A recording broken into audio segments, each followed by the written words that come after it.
Hello friends, मैं आपका mentor AK Singh और आज फिर हम अपनी TGT यानी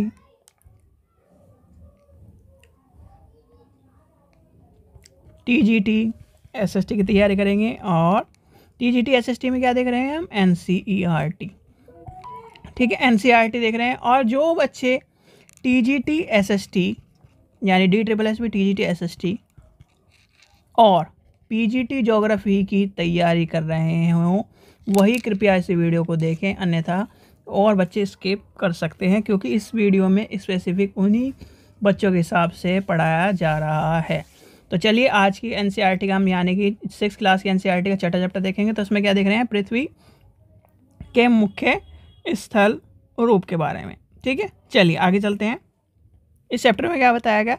तो इस चैप्टर में खासकर 2-3 बातें आपको याद करनी है जो आपसे पूछी जाती है। जैसे आपका ये चित्र दिख रहा है, तो इस चित्र में क्या है? पर्वत यहाँ पर है, पठार यहाँ पर है, झील यहाँ पर है, नदी यहाँ पर है और सहायक नदी ये दिखाई गई है इसमें, मैदान ये है। तो ये क्या, सारे के सारे द्वीप ये है और पहाड़, घाटी, पर्वत श्रृंखला। तो ये सारा सारा एक तरह से एक दृश्य में बताया गया है। चलिए आगे चलते हैं। हमारे लिए जो इम्पोर्टेंट है वो क्या है? इम्पोर्टेंट है एक ये अपर्दन और निक्षेपण, यानी कि पृथ्वी की सतह के टूटने, घिस जाने यानी घिस जाती। ठीक है, तो क्या कह रहा है? पृथ्वी की सतह टूटकर घिस जाने को अपर्दन कहते हैं। तो अपर्दन आपसे पूछा जाता है, अपर्दन क्या है। फिर आता है निक्षेपण क्या है? अपर्दन की क्रिया के द्वारा सतह नीचे हो जाने की तथा उस पर निक्षेपण की प्रक्रिया के द्वारा इनका फिर से निर्माण होता है। यह दो प्रक्रिया बहते हुए जल से और वायु और बर्फ़ के द्वारा होता है। तो आपको ये पता होना चाहिए। खासकर क्या पूछा जाता है? अपर्दन पूछा जाता है और अपर्दन आपको याद कर लेना है। फिर आता है हिमानी। हिमानी आपको पता है, हिमानी वैसे आजकल पूछा नहीं जाता है। हिमानी क्या है? CTET में पूछा जाता है, तो आपको ये पता होना चाहिए हिमानी बस क्या है। फिर आता है विलय पर्वत यानी विलित पर्वत। फिर आता है विलित पर्वत, बृहस्पति पर्वत और यानी कि ज्वालामुखी पर्वत। ज्वालामुखी का मतलब ज्वालामुखी से बने हुए।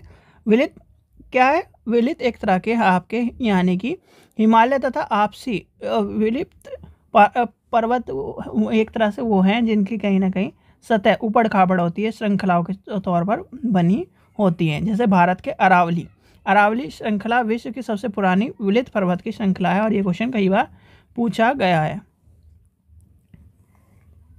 ठीक है, चलिए आगे चलते हैं। फिर आगे आता है जब बहुत बड़े भूभाग टूटकर तथा उसका क्या है? एक तरह से रूप क्या है?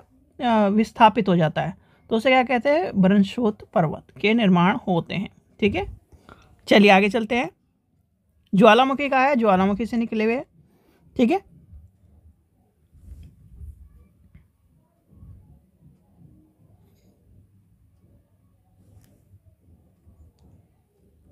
एक क्वेश्चन और पूछा जाता है आपका, वो आपका नहीं, एक मिनट मैं आपको दिखाता हूँ।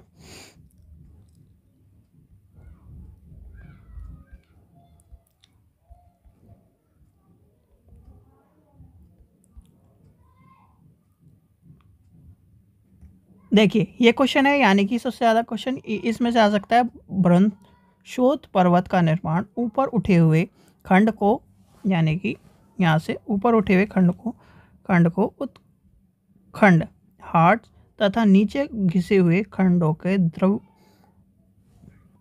द्रोणिक वंश यानी कि ग्रोबन कहा जाता है। तो ये आपसे पूछा जा सकता है, यानी कि ग्रोबन क्या है।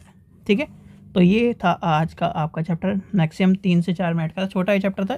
एक ही क्वेश्चन आ सकता है इसमें से, तो आपको इसलिए कहीं ना कहीं चीज़ें कम मिली होंगी। जो पुराने चैप्टर थे उसमें आपको ज़्यादा चीज़ें मिलेंगी। आशा करता हूँ आपको वीडियो पसंद आई। वीडियो पसंद आई तो लाइक करें, चैनल को सब्सक्राइब करें, वीडियो को ज़्यादा से शेयर करें। Thank you.